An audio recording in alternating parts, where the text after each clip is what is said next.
everyone, and welcome to Thorough Newspaper Analysis brought to you by LawSikho. Let's see what articles are important from the Indian Express and the Hindu today. Firstly, putting victims on trial. So this is in one of the editorials, opposite editorial page from the Hindu.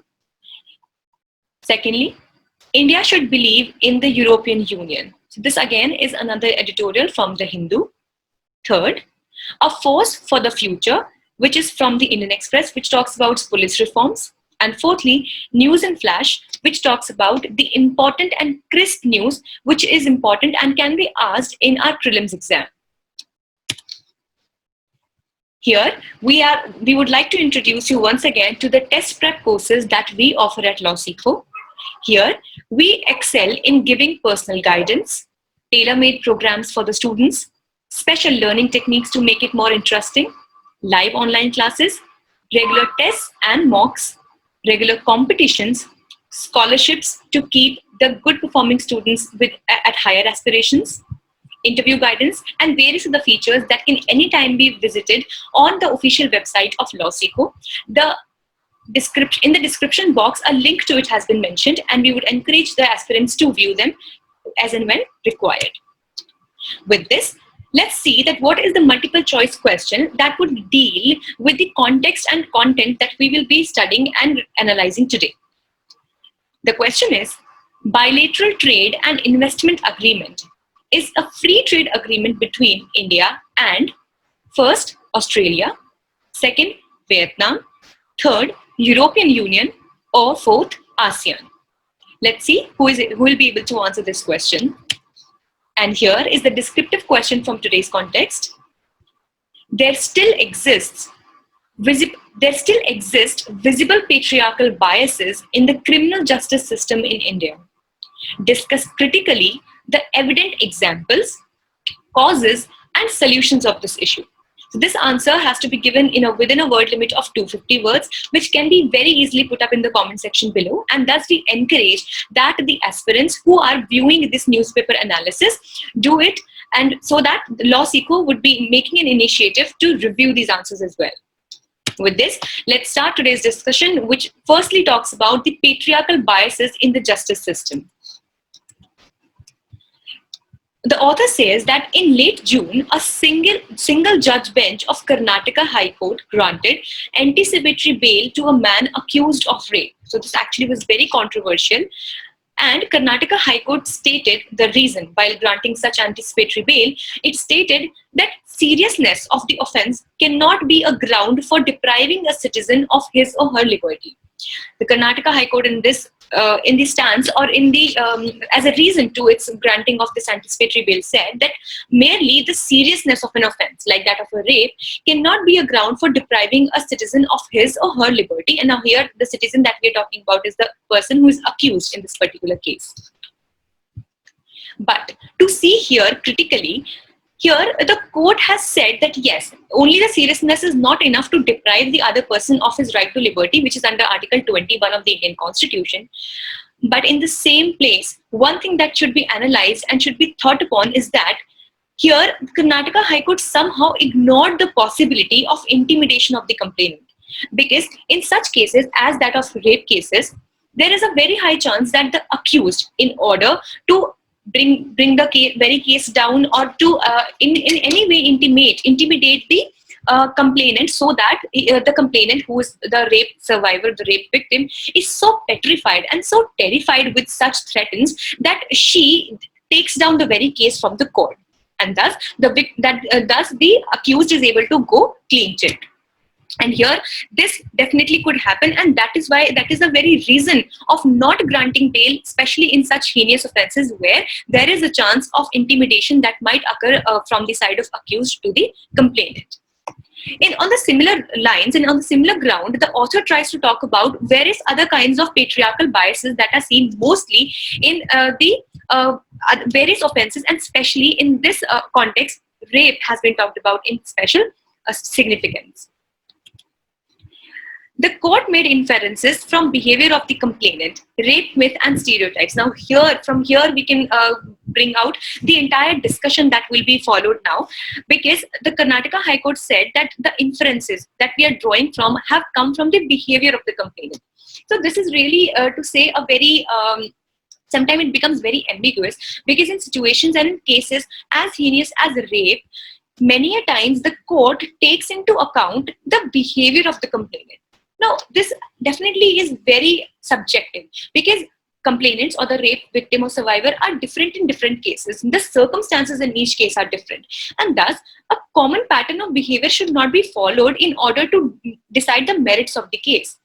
Here, we can draw the various myths that are connected or that are related to the rape cases, and various stereotypes that we have to face being a part of a patriarchal society. Basically, a patriarchal society is one where dominance is given to the male members of the society.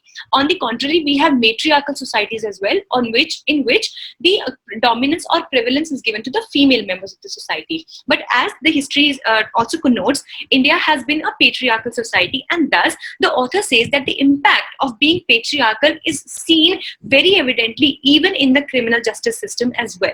And how and what kind of rape myths and stereotypes are attached, we will be discussing just now. So let's see that what are the various kinds of rape myths or stereotypes that are attached to this. Firstly, false and prejudicial notions about rape, rapists and survivors of rape. There is a very common term that all of us must have come across is of double victimization. So basically, it is said that a person, and herein, when we talk about in the context of rape, a woman is firstly victimized when she is afflicted to rape. So firstly, when she has been raped, she already has been victimized. But it is said that the criminal justice system in India, especially keeping in mind the cases of rape, is such in nature that while the trial is going on, such victim or such survivor of rape is victimized even more and further while during the inquiry or the trial, various kinds of cross-examinations, etc. Therefore, there are a lot of prejudicial notions, there are a lot of false and prejudicial ideas that are attached with rape, rapists and survivors of rape. For example, there is also a section of society who believes that wearing a particular kind of dress may be responsible for a rape on you. Or they also believe that maybe if you drink or you smoke, or if you practice any kind of taboo that is considered, and any kind of activity basically that is considered to be a taboo for a woman, for example in Indian society, be it maybe wearing some westernized clothes or drinking, smoking, or anything for that matter, which definitely has nothing to do with rape if we think logically. But yes, there are various kinds of such false notions that are attached with rape, rapists and survivors of rape. Secondly, there is an assumption that genuine victims or survivors. Now, see, here there is this word genuine, which actually creates the very difference in the perception of people, because they believe that not all the rape cases are genuine, which definitely is true, because many a times there are false accusations as well. But still, even if there is a woman who has been really raped, still they will have some kind of a doubt on that particular victim. So there is an assumption that genuine victims or survivors can be recognized by the common behaviors they exhibit. And common behaviors like not putting themselves in situations which it is believed that might lead to rape. As we just discussed, that many times you must have heard people saying that, oh yes, of course, she got raped because so and so factors. There particularly can be no factor as such to be raped, to speak logically and rationally, because even if a woman is wearing some kind of western clothes, or if she's drinking, smoking, or any other kind of social taboo as they are conceived in our society, like for example, as also mentioned here, drinking, partying, or being late at night, as was also quoted by the advocate in the Nirbhaya case. He said that she got raped because she was there on the street, or she was out somewhere and late at night. So according to him, maybe, or according to many people who think in the similar fashion, they think that if a woman is out late at night, maybe, now the reason could be anything, be it work, party, anything, or any recreation, etc., she is drawing such circumstances that might lead to her rape. Now, this definitely holds no logic, and thus the author again and again reiterates that such notions, such false and prejudicial notions should be put down and should not at all be a part of the criminal justice system. Then other common behaviors that that are attributed to being of a genuine victim of rape are physically resisting their assailants or shout for help. Here, a case also has been highlighted. The name of the case is Mahmood Farooqi versus NCT of Delhi, wherein it was said that the complainant's feeble is a weak no, would not be sufficient evidence of lack of consent. Thus, it is believed that only if the woman has protested heavily against that rape, and if she has shouted, she has been very, to say, expressive in resisting this rape, then it would be considered that yes, she was not consenting to such rape, and it actually was a genuine rape. But the such circumstances wherein many a time she's been threatened, she has fear of her own life, and she's various the reasons that she could not shout or could not tell anybody in that right time, such things are not considered to be lack of consent, and it is said that maybe she was consenting to get raped, which definitely is a very, to say, ambiguous and very prejudicial idea. So this all has been talked about the author, and next it says that why these myths or stereotypes are a problem. Definitely, now when we are discussing that these are the myths and the stereotypes attached to various crimes or various offenses, and specifically keeping in mind the rape, we also need to understand that why these are actually creating such a problem and such an impact on the criminal justice system in India. Firstly, these myths put the victim on trial rather than the accused or the society. Basically, what happens is the case against the rape was initiated, of course, by the victim or the survivor of the rape. But the very nature of this trial, it makes it look like that this trial is not against the accused, but against the survivor or the victim herself. So this definitely amounts to the double victimization, as we already had discussed about it. Secondly, according to the 2013 amendment, consent would mean willingness to participate in a specific sexual act only. Now, to understand this, it says that even if a woman has consented for any kind of sexual intercourse or sexual activity, so that particular consent would be considered to be a valid consent for a single sexual act or a specific sexual act only, and it should not be understood as a consent for eternity or forever. Like, for example, a woman consented to have some kind of relationship, a sexual relationship with another person, and it happened for once. So this consent is to be connected with this one act only, and this consent cannot be to say it cannot be understood to be consent forever. Thus, according to the 2000 amendment, it should be noted, and this definitely can be a good ground for our argument, that consent is for that particular specific event only and not for eternity. Thirdly, it is impossible and unjust to have a universal script, as each person and each circumstance is distinct. As we just discussed, that many a times a common behavior is taken in account by the courts as well, in order to see that whether the particular victim or survivor is a genuine one or not. And thus it is very blatant on this part, because it is impossible and it is very unjust as well to have a universal idea upon this, because as we discussed, every time the victim is a different person, the identity, the personality of that particular woman or victim is a different one, and the circumstances in which such rape had happened were also different depending upon case to case. And thus a universal script is a myth, and it should not at all be relied upon.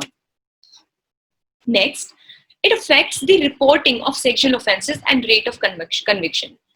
But obvious, because we know that the rapes in India are no less, but yes, the reporting of such rapes is very less. And this double victimization is one of the reasons, because it is believed that the victim already knows that once I go into the court of law, or once I file a complaint against this rape that happened to me, I will be further inflicted with such questions that put down my dignity, and that actually victimize me even further. and thus to avoid such victimization, such offenses, such sexual offenses are not even, many times are not even reported. And thus it is important that such myths and stereotypes are put down as soon as possible, so that there can be better reporting of these, and further better reporting will also help to reduce the amount of the number of such cases happening, because it definitely makes it easier for the accused or for the rapists to get out or to come out clean chit from such cases. Also, they become a permanent part of legal record. Now, as we see that many times, just as in the case of the Karnataka High Court, as we just discussed, wherein it granted the anticipatory bail to the victim, quoting that just the seriousness of the crime is not enough to abridge his freedom. Such things, once quoted by any court of law, become almost a particular part of legal record, and thus they are used in judgments as a precedent in the future cases, which makes it even difficult to fight with this issue. So with this, the entire idea of how the criminal justice system is also based on the patriarchal issues, and also patriarchal biasness is seen even in the criminal justice system in India, was discussed, and thus efforts should be made. And also we know that recently the Ministry of Home Affairs has introduced a committee which would overhaul and look deeper into the criminal justice laws in India. Thus, even this law should be discussed, and the entire justice system should be refurbished for that matter. Next, let's discuss about the India-European Union tie. The author says here, or basically the simple thing here is that it says that power to any aspiring global player depends upon the number and the quality of its bilateral and multilateral relations.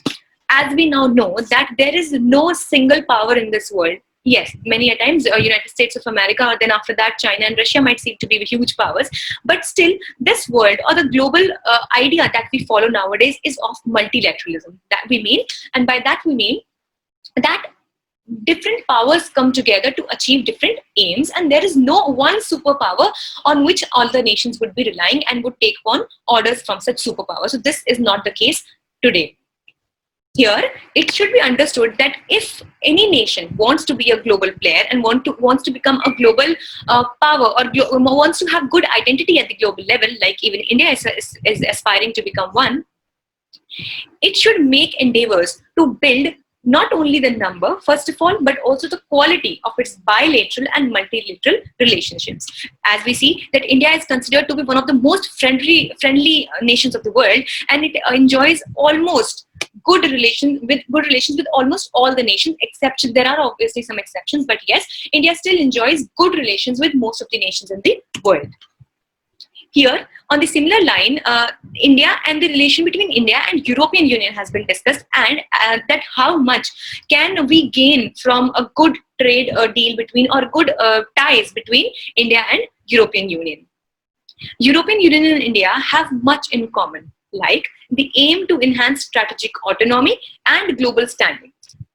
So in the similar line, we know that both the European Union and India are making endeavors to make themselves strategic autonomy, to become self-reliant and become more powerful for that matter, and to have a good global standing or good global stance for that matter, diversifying strategic value chain and climate change. So we know that both European Union and India are working to to reduce carbon emissions as soon as possible, and they have very close aims of making carbon emissions reduced to almost zero by 2050, and to work more and more into this direction to fight climate change, and also in the case of diversifying strategic value chains. Now let's discuss about that what current situation exists between the India and European Union economic relationship. Firstly, European Union is India's biggest foreign investor, and this is to approximately 67.7 billion euros in 2018. Here, we might celebrate this fact because it is the biggest foreign investor in India. But to be noted here is that is India the biggest piece where the European Union is investing? No, because the amount is considerably less as compared to the investment of European Union in China, which is about 175.3 billion euros. So it is like even more than the double of what European Union is investing in India. And that is why, since India is currently not having very good relationships with China over the Galwan Valley dispute and the India-China border dispute, and because European Union can be a very potential area where India can develop its ties, India should make efforts to make its ties with the European Union even stronger for a future economic relationship. Let's see then what can be done to achieve this, or what can be done to increase these investments. Firstly, enhance the business cooperation, definitely, because whenever we have better opportunities for business, and that we talk about the ease of doing business, which India is working upon. So once it is done, the cross connection in respect to business cooperation can be made. Secondly, address mutual trust deficit. And thus, if there is any kind of trust deficit that exists, any kind of lacuna on the part of trust in future, or in future business relations or any other economic relations, that should be addressed and that should be met. Thirdly, facilitating people's mobility and connectivity. Just as the way where India has very good relations with the Middle East countries as well, wherein the diaspora from the side of India, that is the population of the Indian people living over there, is really huge, and we really have good connections in the terms of people, culture, as well as the import, export, etc. In the similar fashion, people's mobility, the movement of people and the connectivity through people. Now, this may be done through educational institutions, some kinds of internships, or some kinds of job opportunities, etc. This would facilitate the overall investment relationship. And fourth, restart the free trade agreement negotiations. And a study by the European Parliament says that this would lead us to a mutual gain of 8 to 8.5 billion euros plus additional gains in the global public goods. Thus, this also is a free trade agreement negotiation, and there is also another free trade agreement between India and the European Union, which is the BTIA, which is the Bilateral Trade and Investment Agreement.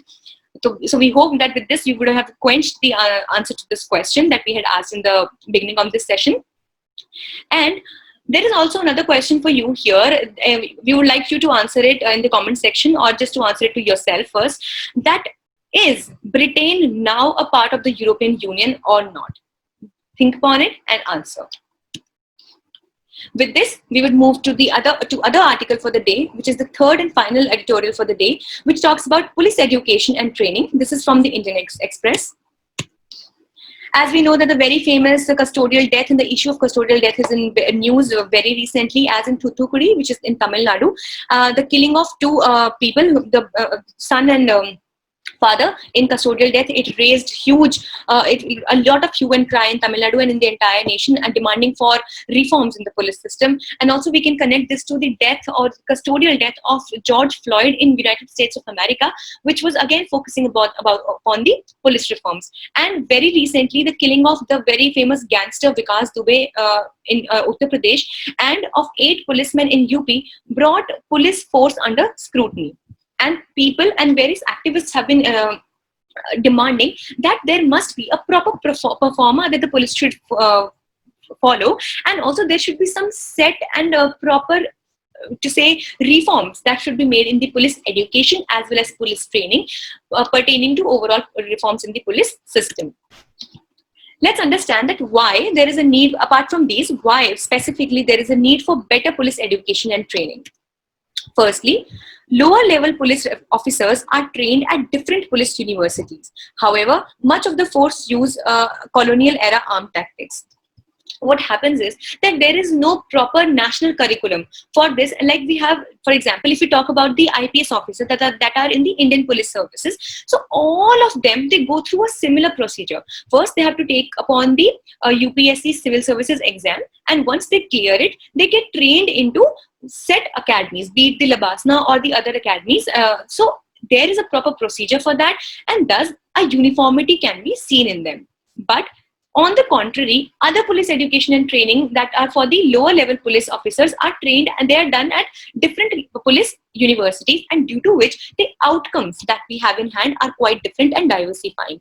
And That is why they say even the tactics which are used to train them have been from the colonial era, and thus they should be trained even better and fitting into the needs of today's society. Also, when in the case of Vikas Dubey, when they had gone to arrest Vikas Dubey, 8 policemen of the UP police had they were martyred in that time, and many say that they were short of training as well, because had they been properly trained, had they had proper equipments, proper guns, well functioning equipments, then they might have been able to tackle with the cross to save a firing that was happening. But due to lack of proper training, they had to lose their lives, and that is why it is important that their education and training is done properly and in a uniform manner. Secondly, only physical agility is needed to join at the lower level, and lower rungs receive only basic training. As we just said, that in the case of the high officials, like for example the IPS officers, they have a very a very good training before they enter into the police services, and not only on the physical basis but also on the mental capabilities and other aspects as well. But when we talk about the lower ranked officers, like for example the havaldars and other lower rank officers, they get admitted into the police force only upon their physical ability or agility, and other tactics which are required for being a good asset for the police force, many a times they are missing, and that is why the entire police force has to bear the brunt for that. Thirdly, policing dehumanizes society, including police force itself. So many times what happens is that the manner in which the police officers behave, or the way in which policing is done, that instead of making a better change in the society, it further dehumanizes or degrades the society. Because when we talk about generally, most of the people, or most of the common citizens, they kind of they want to run away from any kind of policeman, or they do not even want to get into interaction with a policeman, because they believe that the way he would talk to us would not be very pleasant, and so we will not have a good experience all in all. This is where the lack of training shows, and thus the police officers who are at the ground level, mostly who had to deal generally with the public, should be even better trained, so that they can put forth a good image of a good and friendly image of the police. Fourth, Bureau for Police Research and Development, which was established in 1970 for the modernization of the police, rarely engages with human rights issue. This another is a big issue, because when we talk about the modernization of the police, it also needs to keep in mind the various trends that are changing regarding the human rights issues. And thus, this bureau should be a more active part of the police reforms, and should keep in mind that while we attempt to modernize the police system, and we want to reform the police system in a modernized manner, human rights should be kept in mind, and that should be told the value of human rights and how to deal with them. Next, only a few states have in-service training for lower level officers and constabulary. As we just discussed, that the service for the lower level officers and the constables, the havaldars, is very less, and only a few states, as we know that police is a state subject except for in the case of Delhi. So only few states have these training facilities available, and rest they do not have anything like that. Next, there are lack of facilities and long working hours. Many a times what we do is that we only blame the police system and the police officers for not behaving properly with the common people, for always being frustrated with the people, or for misbehaving with the common people. But if we are a neutral being, and if we try to analyze it from all the corners of the argument, we will be able to understand that even the condition of police officers, and many times of these people who are more to deal with the common people, the constables and others, it is so miserable that it is very natural that they are frustrated with the kind of work they do. They have very less of facilities available. The salary even is many a times not appropriate, and thus it compels the police officers to get into the act of corruption and bribery. Not all, obviously, but yes, it is one of the factors that actually influences them, and it persuades them to do this kind of acts of bribery. Secondly, other facilities like the conditions of their homes, the conditions of the facilities given to them, and further, they have a huge area of work, and they have such long working hours that it is very natural for any human to get frustrated over that. Thus, there is a need to evolve a national curriculum framework, and this is just a suggestion by the author. So, please note that this is nowhere an institution as yet, or it is not a formulated thing till date. It's just that the author suggests that if we have a national curriculum framework, then it would be really beneficial, as police education and training will be carried out just like we try to train the teachers, medical practitioners, engineering services or engineers, etc. And in a similar way, we would be able to train the police officials or police people as well. And for that, we need to have the national curriculum framework.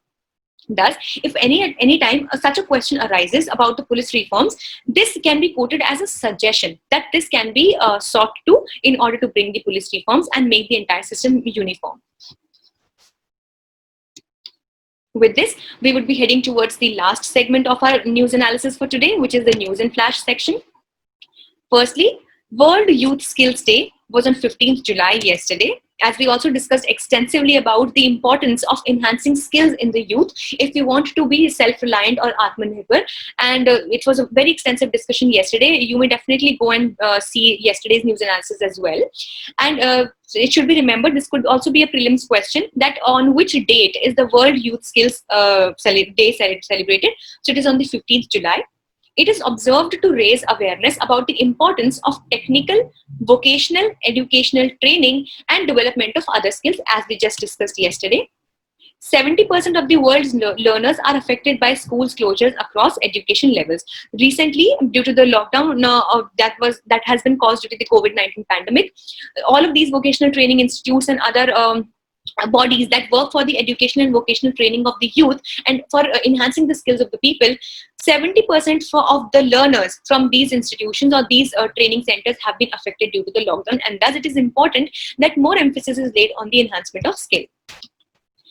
Global Employment Trends for Youth 2020 says that the technology and the future of the jobs since 2017, there has been an upward trend in the number of youth not in employment, education and training, and thus we need to focus more on the skills of the youth.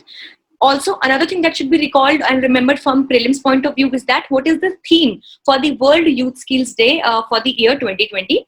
So the theme is skills for a resilient youth in the era of COVID-19 and beyond. With this, we would be ending today's discussion. We hope it was an informative session for you. Stay tuned with LawSikho. Thank you.